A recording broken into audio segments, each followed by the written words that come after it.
Bienvenue sur pitchemu.com où venez, comme tous les lundis, retirer le courrier de l'oiseau.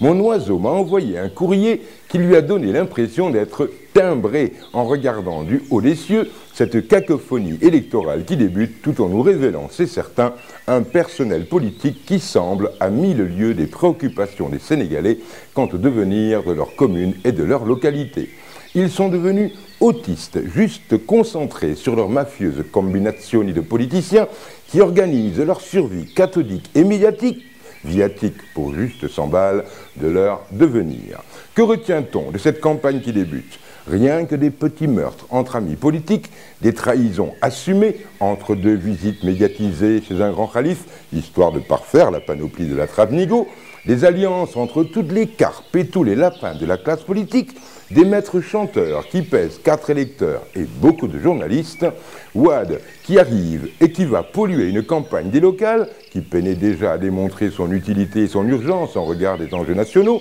Rajoutez à tout ce cirque le vide sidéral des propositions qui n'osent même pas être des promesses, tellement elles sont porteuses d'insignifiance, portées, c'est vrai, par bon nombre d'insignifiants candidats, qui semblent n'être mus que par les miettes liées aux avantages de ce sacerdoce devenu un rentable métier, et vous avez de quoi désespérer. Bon, on ne va pas se suicider pour si peu.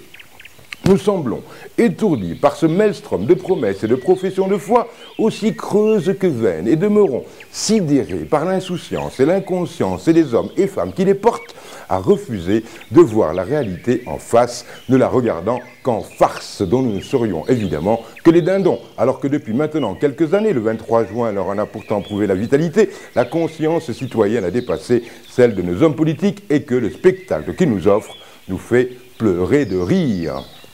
Pantins désarticulés parce que n'ayant aucune doctrine sur laquelle sont appuyés leurs rêves et leurs idéaux, basse-cour agités parce qu'uniquement mus par les graines à distribuer dans un poulailler aussi bruyant que d'avenir incertain, nos hommes politiques qui veulent nous diriger pour exister, nous réduisant à de gentils marchepieds, nous font désormais sourire, sinon carrément rire. Ils ont organisé le brouhaha et ne vont bientôt plus le maîtriser, et je comprends alors ce post-scriptum de mon oiseau qui dans son courrier me demandait ce que cachait ce sourire de Dieu lorsqu'en observant notre Doumbelane, il ne put s'empêcher de susurrer « ça a des allures de l'Umbelulaobe » avec son sacro-saint principe « non kotiou de gobirer ». Saborlaobe, sous tassez-les l'air. À la semaine prochaine, j'attends mon oiseau.